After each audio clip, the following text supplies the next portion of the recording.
Salutations, bienvenue dans cette nouvelle vidéo. Aujourd'hui un tour que je pense vous allez adorer. Vous avez un jeu, vous donnez un jeu au spectateur, vous demandez à votre spectateur de mimer tous les gestes que vous faites, et forcément à la fin, comme on est magicien, on va créer un miracle. Le tour est génial, démo.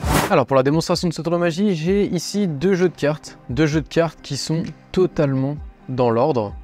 Ok. Le jeu rouge, qui est complètement dans l'ordre, qui peut bien évidemment être vérifié par le spectateur, et le jeu bleu qui lui aussi est complètement dans l'ordre et qui peut être vérifié par le spectateur. Parfait. Maintenant, je demande à mon spectateur de choisir la pilule bleue ou la pilule rouge. Bon, vous l'aurez compris, je lui demande de choisir un des deux jeux. Donc, admettons que le spectateur choisisse la bleue. Ok. Maintenant, ce que je vais faire, c'est que je vais lui demander de répéter exactement les actions que je fais. Donc, celui-ci va être mon jeu, celui-ci va être son jeu. Je vais d'abord couper le jeu de cette manière-là. Le spectateur va ensuite couper le jeu, où il le souhaite. Je vais ensuite faire un mélange à l'américaine.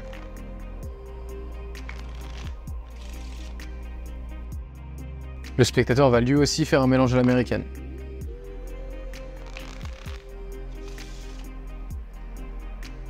Ok. Je vais ensuite faire un mélange à la française.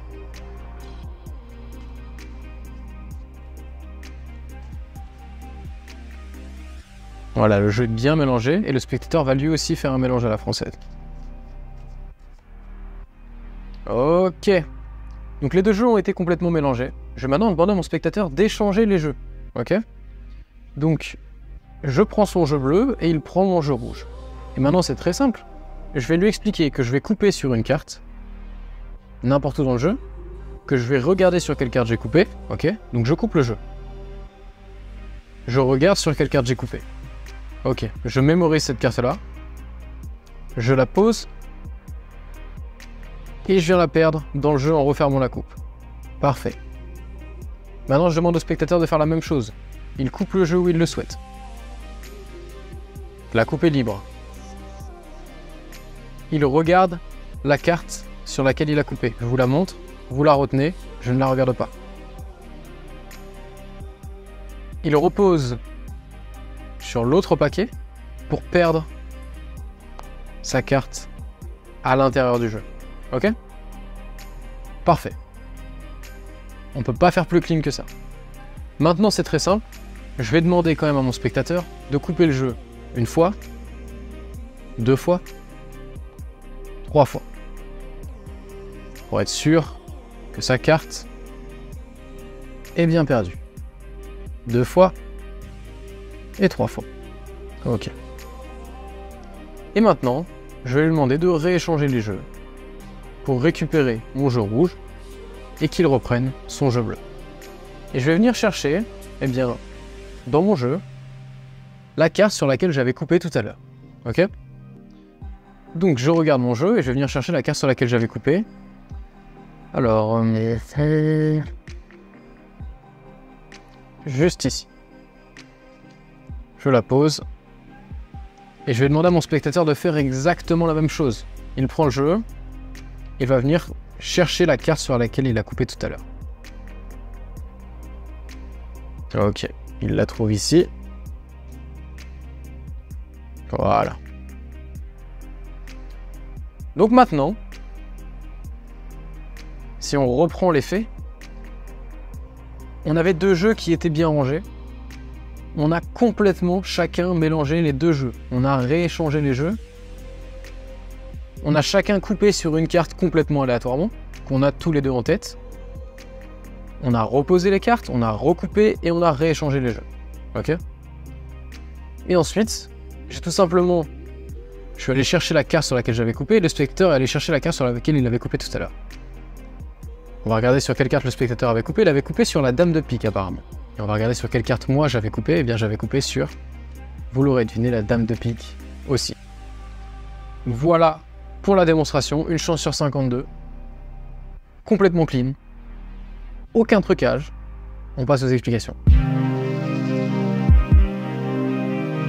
Alors juste avant de passer aux explications de ce tour de magie, vous pouvez profiter d'une formation 100% offerte. C'est 3 tours de magie qui sont pro, faciles et très impressionnants.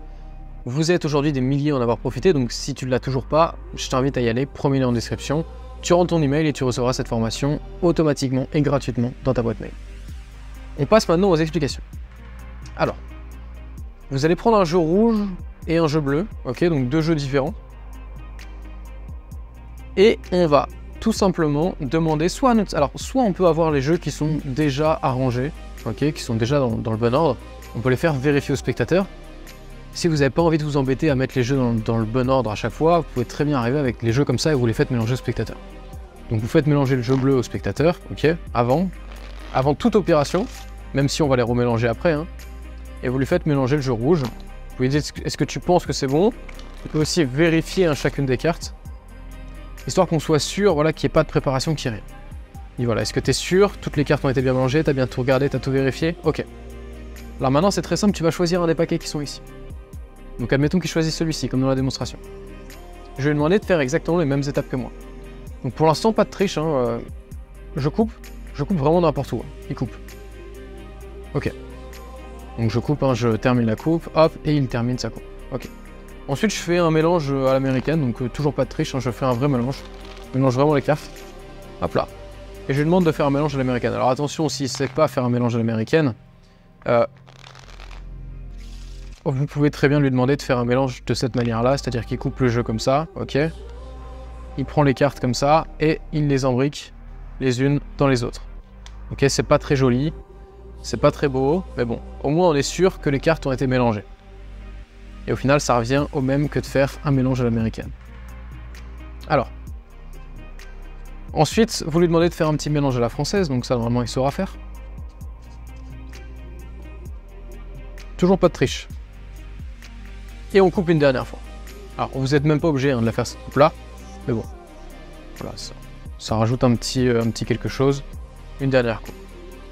Maintenant, toute la subtilité du tour, elle se trouve ici, à ce moment précis. C'est là que tout se joue, ok? C'est au moment où vous échangez les jeux. Pourquoi? Parce qu'au moment où je vais lui donner mon jeu, je vais regarder quelle est la carte qui se situe en dessous. En l'occurrence, ici, c'est un as de pique. Cette carte-là, c'est la carte maîtresse pour le reste du jeu. Donc, au moment où j'échange le jeu, j'ai plusieurs techniques, hein. Soit je peux prendre le jeu comme ça dans mes mains et très rapidement, vous voyez, en le tournant comme ça, j'ai pris connaissance de la carte qui est en dessous. Soit au moment où je lui donne, je regarde brièvement la carte, comme ça, ok? De toute façon, le spectateur ne connaît pas l'issue du tour, donc c'est pas très dérangeant même si vous voyez la carte du tout. Hop là, mais bon, le but étant qu'il ne le sache pas. Donc vous avez pris connaissance de la carte qui est en dessous, ok, l'as de pique. Vous allez lui demander de faire exactement la même chose que vous. Je pense que vous commencez à comprendre. Vous lui demandez de couper le jeu, où il le souhaite. De regarder sur quelle carte il a coupé. Ok, donc moi je regarde, c'est une dame de pique. Mais en fait cette carte là je m'en fous complètement. Ok, j'ai même pas besoin de la retenir. Ensuite vous lui demandez de poser cette carte sur le paquet d'à côté et de refermer la coupe. Qu'est-ce qui se passe quand vous refermez la coupe? Vous allez comprendre. Quand le spectateur va couper n'importe où, qu'il va regarder la carte, ok? Donc là, valet de cœur. Qu'il va poser sa carte et qu'il va reposer le tout, la carte du spectateur va se retrouver juste après l'as de pique, ok? Et ça, nous on le sait, mais pour le spectateur, c'est impossible que je le sache. Et en fait, peu importe ce qui se passe, à partir de ce moment-là, on va plus faire de mélange, on va juste couper le jeu. Donc je vais demander, voilà, tu coupes une fois, 2 fois, hop, 3 fois, ok. Il coupe une fois, 2 fois, hop, 3 fois. Peu importe ce qui se passe, s'il coupe, ça ne changera pas l'ordre de notre carte. Le valet de cœur choisi par le spectateur se retrouvera toujours juste après, ou juste avant, en fonction de comment on regarde le jeu, notre as de pique, qui était notre carte repère. Donc là maintenant, je vais demander de rééchanger les jeux, et je vais expliquer au spectateur que je vais aller venir chercher ma carte. La carte que j'avais choisie. La carte sur laquelle j'ai coupé. Donc je prends le jeu, et là qu'est-ce qui se passe? Eh bien je fais défiler les cartes. Et je vais jusqu'à arriver à mon as de pique. Ah vous voyez, là je vois mon as de pique. L'as de pique que j'avais repéré. Donc je sais, même si je connaissais pas et que j'ai pas vu la carte sur laquelle le spectateur avait coupé, je sais que sa carte c'est forcément le valet de cœur. Donc je prends le valet de cœur, je la pose ici. Je prends le jeu. Je dis voilà, c'est bon, j'ai trouvé la carte sur laquelle j'avais coupé tout à l'heure. À toi de trouver la carte sur laquelle tu avais coupé tout à l'heure. Et qu'est-ce qu'il va faire? Ben, on le sait maintenant, il a coupé sur le valet de cœur. Donc il va venir chercher le valet de cœur dans le jeu. Ok. Valet de cœur, valet de cœur, valet de cœur. Si je la trouve. Ah, valet de cœur, elle est juste ici. Hop là. Et voilà. Et là, je lui demande de révéler sur quelle carte il a coupé. Donc, pour l'instant, lui, il le sait. Valet de cœur. Ah, d'accord. Ah, maintenant, je vais te montrer moi sur quelle carte j'avais coupé. Et c'est peut-être une coïncidence, mais... Une chance sur 52, j'avais coupé exactement sur la même carte que toi. Voilà du coup pour les explications de ce tour. J'espère que ça vous aura plu. Si vous voulez aller plus loin, eh bien vous avez le Magic Pack qui contient plus de 80 tours et techniques de magie. C'est le best-seller de la Bracademy. Si vous ne connaissez pas, je vous invite à aller voir la page de présentation. Tous les liens sont en description. Et quant à moi, je vous dis à très bientôt pour un prochain tour de magie. Salut à vous.